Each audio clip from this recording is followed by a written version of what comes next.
Bien, seguimos aquí en esta mañana en Acceso a la Información y como había anunciado don Felipe Romero, estamos con un gran amigo, analista político y analista internacional, don Humberto Paniagua. Buenos días, Humberto. Buenos días, dándole las gracias nueva vez por la invitación a su tan prestigioso programa y tratar de ponerme al nivel de dos profesionales del estirpe de ustedes y que el público pueda al menos edificarse sobre el acontecer tanto nacional como internacional que está de lo más convulso en estos días. Transcurrido 8 días de las elecciones en Venezuela, tú conoces en detalle porque le ha dado seguimiento a todo este proceso postelectoral. ¿Cuál es la lectura que tú le das? Bueno, la lectura que yo le doy, primero hay que hacer una distinción, porque yo he visto muchas personas hablando de que en Venezuela se ha producido un fraude electoral. En Venezuela no se ha producido un fraude electoral, porque un fraude electoral es cuando usted altera el resultado de unas elecciones. En Venezuela no se ha producido esa alteración porque las actas electorales están ahí, están en poder de la oposición. En Venezuela lo que se ha producido es un desconocimiento de un resultado electoral, que es algo totalmente distinto. Es cuando usted simplemente no acepta lo que ocurrió. Es decir, por eso ustedes se fijan que aunque ellos dieron unos porcentajes, pero ni han podido presentar las actas y tampoco han completado lo que es el proceso de escrutinio. Por eso se mantienen en el 80% que supuestamente acumularon en apenas 2 horas, pero una semana después no aparece el otro 20%. Por lo tanto, lo que hay es un desconocimiento de unas elecciones. ¿Qué yo veo hoy, a 8 días después? Vamos a ver qué va a ocurrir mañana, si habrá una respuesta del pueblo venezolano al llamado que hizo María Corina Machado, de que el pueblo salga nueva vez a las calles.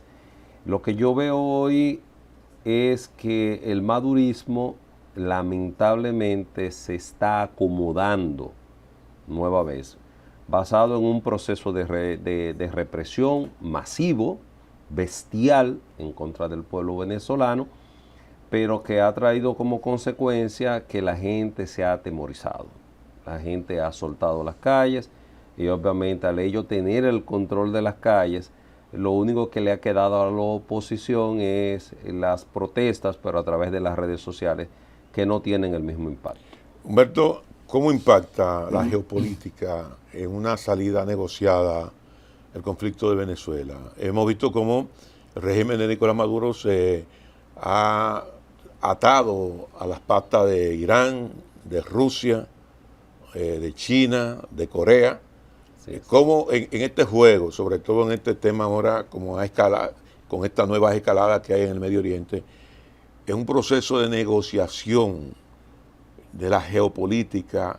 ¿En qué medida eso beneficia o desfavorece el régimen de Nicolás Maduro? Mira, hace unos minutos el presidente de Argentina, Milei, acaba de reconocer a Edmundo Urrutia como presidente de Venezuela. Lo propio hizo los Estados Unidos allá. Pero eso no va a pasar de simples reconocimientos mediáticos. Y te explico. El gran error que está cometiendo Estados Unidos es no aplicar la famosa doctrina Monroe. La doctrina Monroe tenía una particularidad y era que Estados Unidos había sido celoso de países europeos o asiáticos en lo que tenía que ver con los procesos políticos. Que en términos históricos lo aplicaba con el concepto de América para los americanos. Para los americanos. Por eso el caso específico empezó en términos económicos, porque Así todas es. las empresas francesas y europeas que tenían deudas con países, créditos con países de la región, Estados Unidos terminó comprándolo todo, incluyendo al Canal de Panamá. Pero que al final eso empezó a diluirse cuando en los años 80 se produce la guerra entre Inglaterra y Argentina. Es decir, los Estados Unidos dejan de lado lo que es su doctrina Monroe se ponen del lado de Inglaterra, aplastan a los argentinos, y si tú te pones a analizar desde el punto de vista histórico, desde ese momento hasta acá, Estados Unidos ha relegado lo que es su papel de guardián de América y se ha concentrado más en los conflictos de Medio Oriente. Yo pienso, en discúlpame que Europa. te interrumpa, yo pienso que no comenzó en los 80 con el tema de la Malvinas, sino en el 1963 con la crisis de los misiles, donde se negociaron el retiro de los misiles de Turquía que tenían los rusos, Estados Unidos, a que los rusos sacaran los misiles que tenían en Cuba, y el pacto de no agresión. Bueno, lo que pasa es que Estados Unidos se ve en la obligación de hacer ese tipo de negociación porque los misiles estaban a las puertas del propio territorio continental de los Estados Unidos, y ellos tenían que darle una respuesta que de alguna manera llegara a la opinión pública de los Estados Unidos como que eso era algo bastante lógico y acertado para que eso no constituyera una derrota no solamente para Kennedy, sino para Estados Unidos. Para Estados Unidos como tal. Pero más lejos, miren señores, mucha gente no está entendiendo que lo que está ocurriendo en Venezuela, si Maduro logra materializar el robo descarado de unas elecciones como lo que ha ocurrido en Venezuela, las repercusiones que eso va a tener no es solamente para Venezuela. Es decir, un modelo eso es un modelo que va a instaurarse. Es un modelo que se va a instaurar. Que ya lo hizo Daniel Ortega, lo hizo ya Daniel Ortega en Nicaragua. Pero lo de Daniel Ortega no tiene el impacto porque Nicaragua es una economía prácticamente insignificante, pero estamos hablando de Venezuela, que es el país que tiene las mayores reservas de crudo a nivel mundial, que tiene una incidencia rusa, iraní, china. Si esos países que son enemigos de Occidente ven que es posible que algo tan vulgar como lo que acaba de hacer Nicolás Maduro pueda tener éxito, señores, Dios que nos agarre confesados, porque lo que va a ocurrir en Latinoamérica, yo no quiero ni pensarlo. Es decir, ni siquiera nosotros aquí en República Dominicana estaríamos seguros, y eso que nosotros tenemos un sistema de partido político que todavía funciona. Pero hay otros países donde ese sistema de partido político está cuestionado, empezando por el vecino de Venezuela, que es Colombia, y por el otro vecino, que es Ecuador, y por el que le queda prácticamente en la parte de atrás, que es Brasil. Y El Salvador un ejemplo, porque tú no sabes dónde están allí mujeres en este momento. Un día amanece siendo derechito y otro día dice que es de izquierdita. Esto no es una cuestión de derecha o de izquierda, esto es una cuestión de intereses. Porque Boric, que todos sabemos que es un izquierdista, frente a este bochorno para toda América Latina, lo que ha pasado en Venezuela, que todo el mundo pudo ver durante el día, el proceso, una fiesta de la democracia, los venezolanos acudiendo en masa. Esa imagen del lago Maracaibo, Plaza Peñoro, fueron impactantes. Para que tú a la medianoche le venga con el cuento al mundo de emitir un boletín. Un único boletín. Es un papelito de Excel. No, el madurismo ganó las elecciones y eso ya se acabó, vayan a acostarse para su casa. Que ni siquiera sumaron, porque cuando tú escuchas el boletín que ellos leyeron, suma 127 puntos. Porque empezaron a asignarle puntuación a supuestos candidatos que cuando tú sumas lo que le pusieron a Maduro, a Urrutia y a los demás, te suma 127. A ese nivel de locura llegaron. Yo quiero salir de acá del continente e irme al Medio Oriente. Pero antes de que tú te vayas al Medio Oriente, yo quiero que comentemos, porque estamos hablando de negociación. Claro. La República Dominicana tiene experiencia de negociación política para preservar la democracia y para preservar la gobernabilidad y la tranquilidad y la paz. Nosotros tuvimos la experiencia del año 94, cuando el candidato y el partido revolucionario dominicano denunciaron ante el mundo que el Partido Reformista y Balaguer le habían robado las elecciones. Claro, hay que guardar distancia con lo que ha pasado en este momento en Venezuela, porque lo de Venezuela ha sido más burdo. Aquí se comienzan a contar los votos y la gente más o menos sabe, la oposición y los que no son de la oposición y el gobierno, por dónde va la cosa. Aquí se tuvo que llegar a una negociación, sí, una negociación política que terminó con una reforma de la Constitución de la República y que terminó cortando el mandato del presidente Balaguer.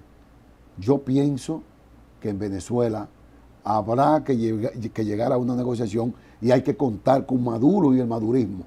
Fíjate que no hablo del chavismo, con el madurismo, para devolver la tranquilidad y la paz en Venezuela. ¿Qué te parece?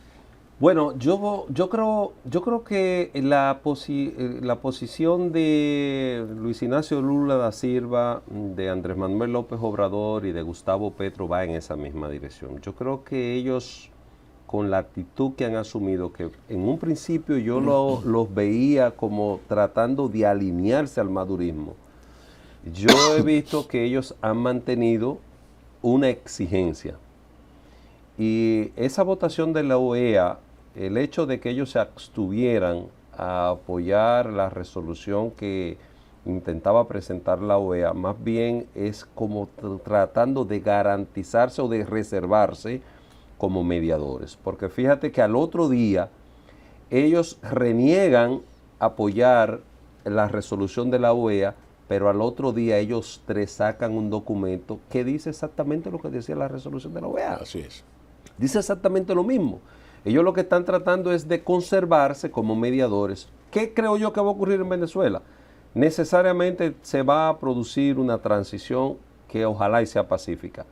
Porque es que los Estados Unidos no pueden bajo ninguna circunstancia permitir que eso tenga éxito. Y la reunión de Biden con Luis Ignacio Lula da Silva en Washington, yo estoy seguro que ahí se discutieron alternativas de búsqueda de una salida que sea honorable para el para el madurismo, porque también hay que ponerse en el lugar del otro. Dicen que tolerancia es tú ponerte en el lugar del otro y pensar cómo actuarías tú si estuvieras en esa situación. Maduro sale de allí, del poder, sin garantías, y Maduro sabe que va preso. Diosdado Cabello sabe que va preso. Todos ellos saben que van a caer presos. Entonces, ¿cómo tú logras una salida, al menos con ciertas garantías, llevando el conflicto a un punto muerto o un punto en el que necesariamente se tenga que hablar con ustedes y tratar de llegar a un acuerdo que permita que yo me vaya, pero que los que vengan simplemente no avasallen? Así y es entendible. Es entendible. Mira, yo quiero que entremos al tema del Medio Oriente, porque lo que ocurrió en esta semana, estamos hablando de la muerte de los dos principales líderes de las milicias con la cual Irán mantiene una guerra proxy frente a Israel. Estamos hablando de Hezbollah y estamos hablando de Hamas.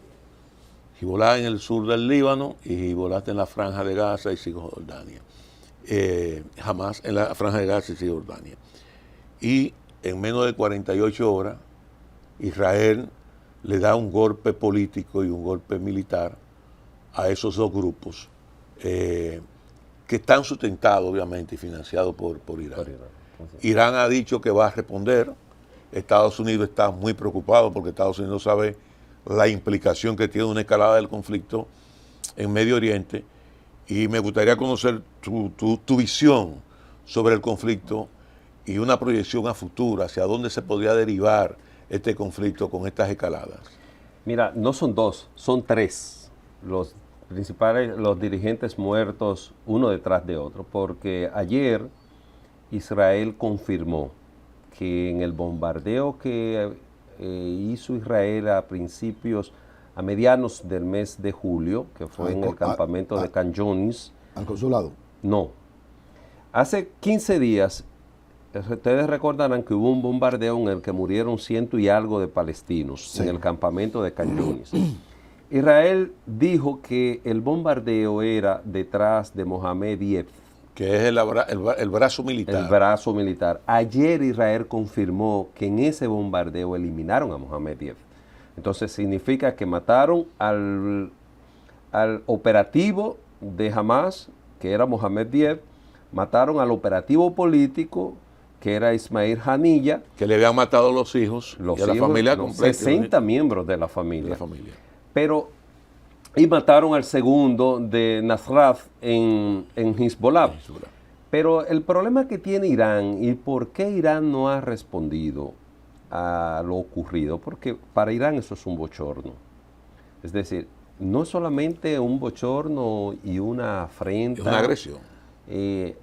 Para el árabe, cuando el árabe te da acogida en su casa, para el árabe cuidarte y protegerte es una cuestión de honor. Es decir, no solamente que Israel mata en Irán a Ismail Haniyeh, sino que cómo lo mata. Porque en un principio se pensó que había sido mediante el lanzamiento de un misil a la casa. Ya se confirmó que la bomba con la que matan a Ismail Haniyeh tenía 2 meses instalada en la habitación de él, en ese complejo. Eso trae una serie de interrogantes a Irán, que es lo que para mí hace que Irán aún no haya respondido. ¿Cuál es la principal interrogante? En Irán no hay nadie seguro, porque se da por un hecho que todos los sistemas de seguridad, de inteligencia de Irán están infiltrados por Israel. Significa que ni el propio Ayatollah está seguro en ningún lugar.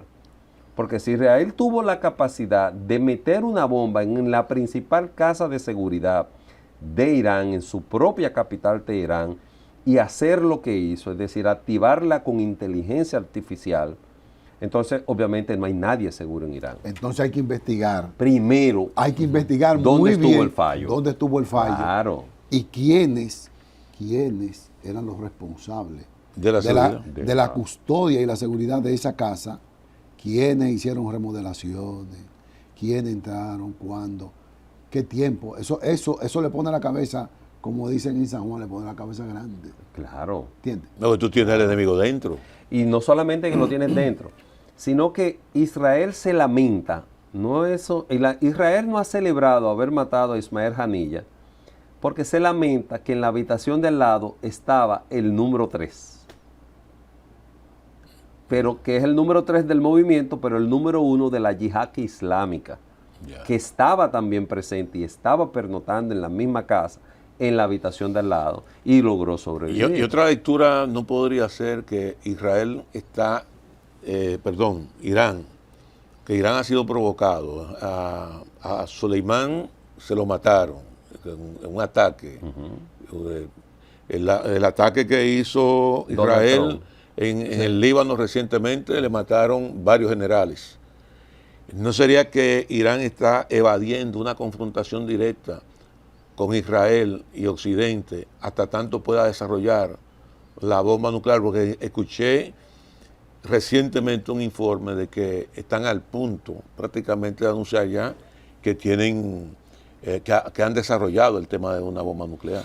Eso es para meter miedo. No, eso es retórica. No es retórica, porque ellos no han alardeado de eso. Quien habló de eso fueron los servicios de seguridad de Israel. Si eso fuera así, hace rato que Israel hubiese bombardeado el complejo nuclear iraní. No lo ha hecho. Fíjate que Israel le mató a Irán todos los científicos nucleares que tenía. Se los mató todos. Todo, uno a uno. Israel tiene tan penetrado los servicios de seguridad iraní que si Irán estuviese tan cerca de haber enriquecido uranio al nivel necesario para la construcción de la bomba atómica, hace rato que ellos hubiesen destruido ese complejo. Hay otra situación que quizás es lo que hace más complicado el asunto. No es solamente la guerra proxy entre Irán e Israel. Es el tema de Rusia.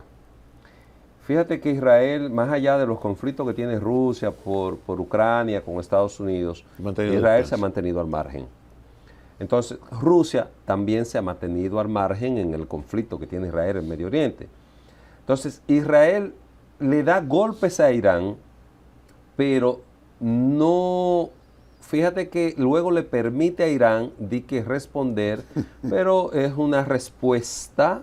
Sí. Ese último ataque que hizo, eso fue un ataque consensuado. Bueno, obviamente. Porque se le permitió a todos los aliados de Israel disparar y Irán no reaccionó. Bueno, vamos a ir a una pausa. Okay. Una pausa, sí, porque parece que... Y sí, tenemos que irnos a Estados Unidos, volar de Irán a Estados Unidos. Un poco. Sí. Y regresamos en breve con acceso a la información.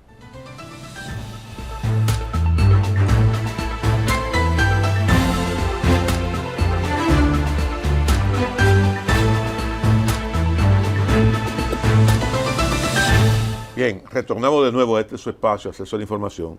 Humberto, tenemos que levantar vuelo de Irán Claro. y aterrizar en Washington. Vámonos a la política norteamericana, la campaña electoral, la elección por parte del presidente Biden a contrapelo de la familia Obama, de Kamala Harris parece que ha sido muy asertiva. Kamala Harris ha despegado en las encuestas. Todas las encuestas ya la están colocando por lo menos, si no en un empate técnico, por encima de algunos puntos de Donald Trump. Y vemos ahora a unos demócratas mucho más envalentonados y a un Donald Trump con menos discurso de confrontación cada día. Totalmente de acuerdo contigo, totalmente. Yo lo que creo que Kamala Harris está viviendo su luna de miel con la sociedad norteamericana al momento de su elección como candidata demócrata. Pero en la medida que las aguas se calmen y la sociedad norteamericana empiece a pensar con cabeza fría si lo que le conviene es Kamala Harris o Donald Trump, yo creo que las cosas van a volver al curso que tenían antes de esa elección. Y te lo digo porque las cosas que van a salir de Kamala Harris, yo no sé si ella está preparada para afrontarla y cómo la va a recibir la sociedad norteamericana. Sí, porque de Trump se ha dicho todo. De ella no se ha dicho nada. Ahora es que se va a empezar a hablar. Súmale a eso. Fíjate, ayer Donald Trump se preguntaba... ¿Es india o es negra? Que ella defina qué es lo que es. Si es india o si es negra.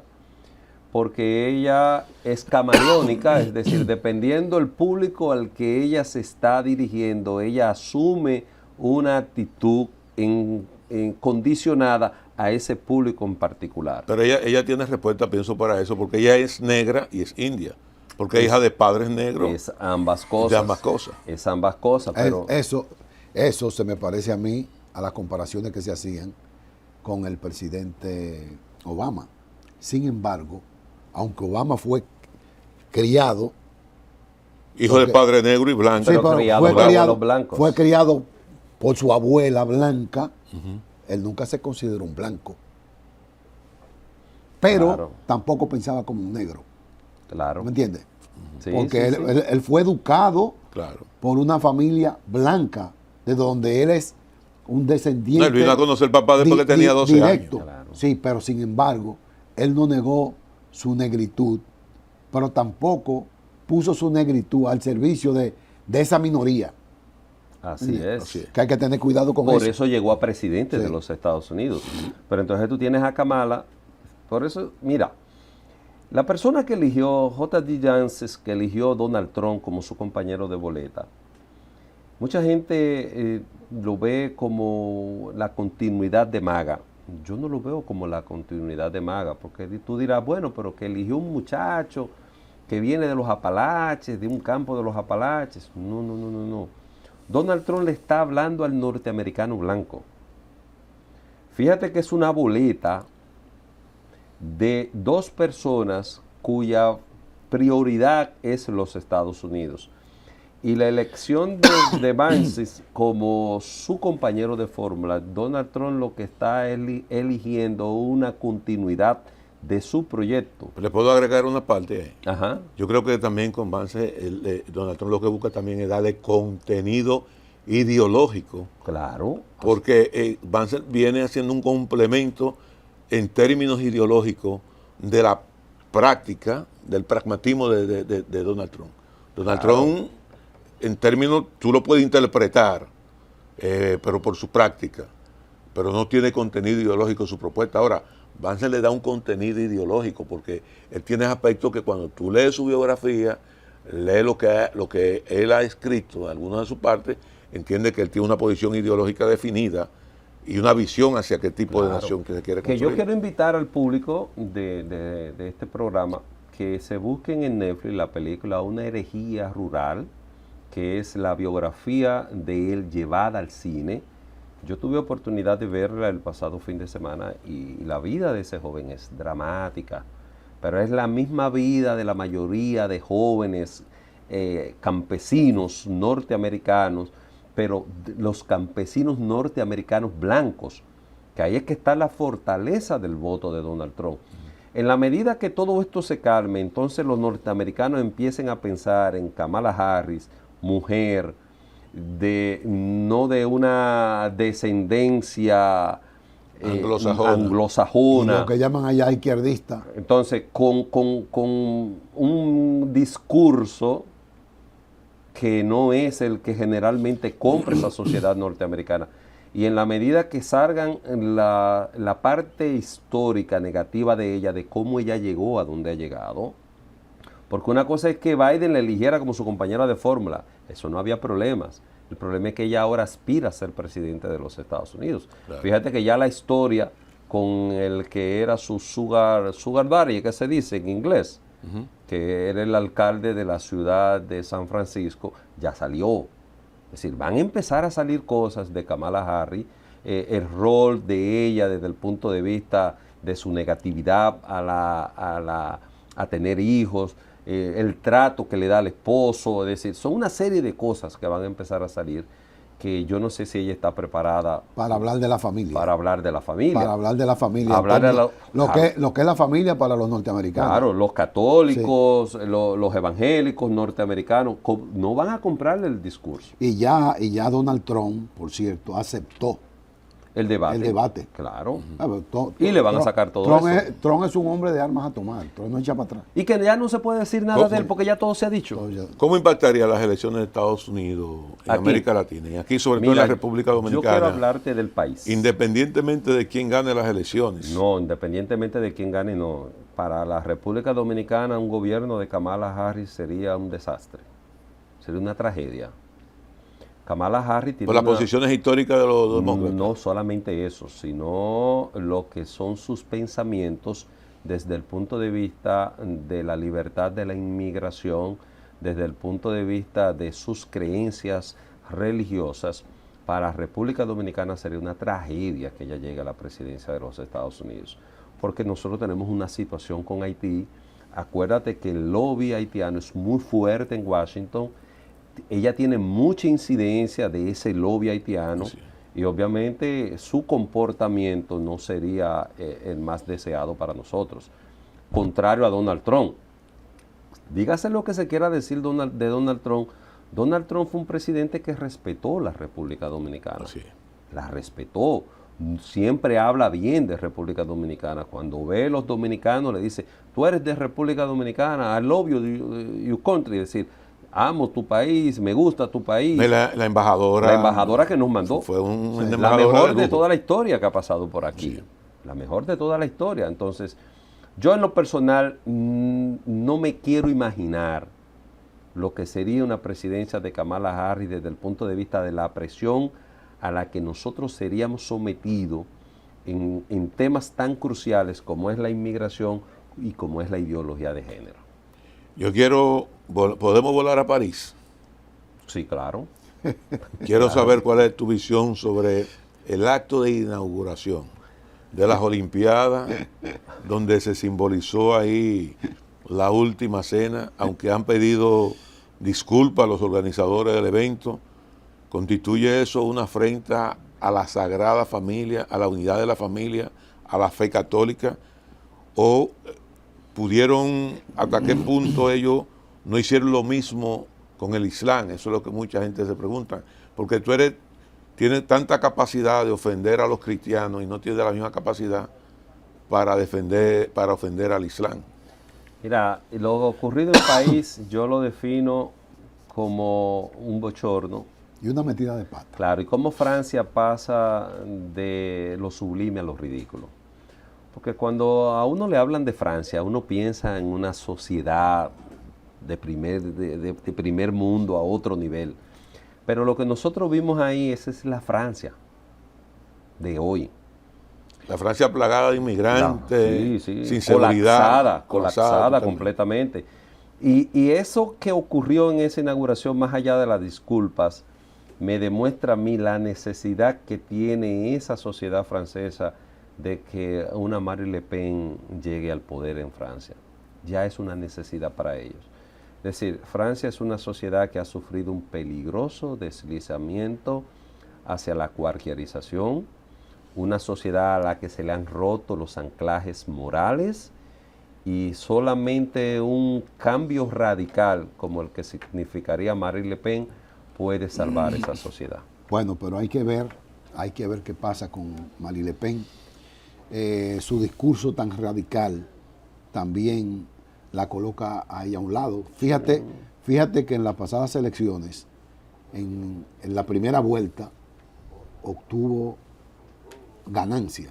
Sin embargo, su discurso radical en contra de los inmigrantes llevó a que la izquierda se unificara y levantara esa bandera a favor de los inmigrantes, y entonces ella quedara en un tercer lugar. Y que ya es una sociedad de inmigrantes. Sí. El problema es que ya Francia es una sociedad. Por eso entonces tú tienes que tener cuidado. Pero es una situación que para mí esto que ha ocurrido, porque no es solamente el acto de inauguración.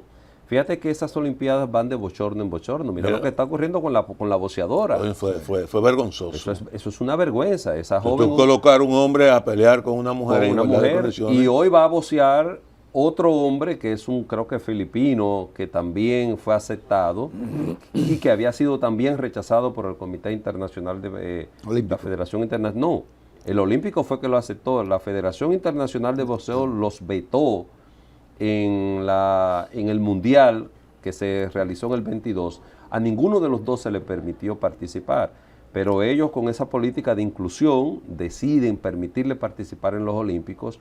Y prepárense, porque esa boxeadora italiana que sufrió esa agresión, obviamente que va a demandar al Comité Olímpico. La sacaron en una camilla como mecanismo de poder probar la afectación tanto física como emocional que ella Pero a mí me gustaría, por ejemplo, que el Comité Olímpico Internacional, en una situación así, pusiera a dos trans igual a pelearse uno con otro, que es lo más lógico.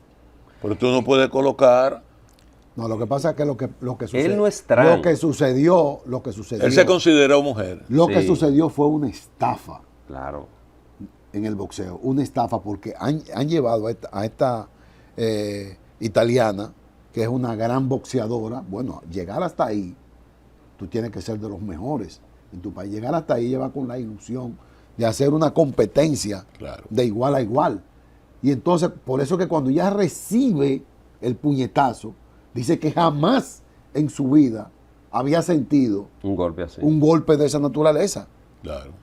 Eso fue lo que pasó. Y hay una pelea de él con una mexicana que prácticamente desbarató a esa muchacha. Y probablemente es un misógino y puede explotar su ira a través de ese deporte. Pero fíjate que él no es trans. Él desde el punto de vista de los órganos reproductivos, él es mujer. Lo que pasa es que él es un hombre con genitales femeninos, pero cuando se le hace el conteo de cromosomas, es un hombre. Pero nosotros un hombre en plena pubertad. Nosotros tenemos un todavía caso, mucho peor. Nosotros tenemos un caso acá de un atleta, que es el caso de Cofil. Claro. Cofil, por ejemplo, la Federación Mundial de Atletismo, en un momento determinado ya no pudo competir porque cuando le midieron las hormonas, los niveles de hormonas de ella sobrepasaban. Las XY eran mucho mayor. Claro. Pero ella compitió ahora en el Comité Olímpico por las Olimpiadas. Pero tuvo que someterse a un tratamiento de reducción. Claro, de reducción de hormonas. Claro, pero Cofil no tiene el 30% de los indicadores que marca este boxeador argelino. Bueno, Humberto, Ha sido una conversación bastante interesante. Gracias a Hoy, Domingo, ustedes. estos temas, siempre es bueno. Nos falta tiempo. Siempre es bueno Usted- que tú vengas por aquí. con Ustedes nosotros, tienen que ¿verdad? firmarme. Sí, hombre, sí. Como, Sí, ¿verdad? sí. Sí, Hombre, sí. Tú vas a tener ya que venir hacerlo aquí. habitual. Tú vas a tener que venir aquí casi todos los domingos. Señores, buenos días por acompañarnos. La invitación para otra cita por aquí, por este canal, BTV, Canal 32. BTV Canal 32 y Acceso a la Información.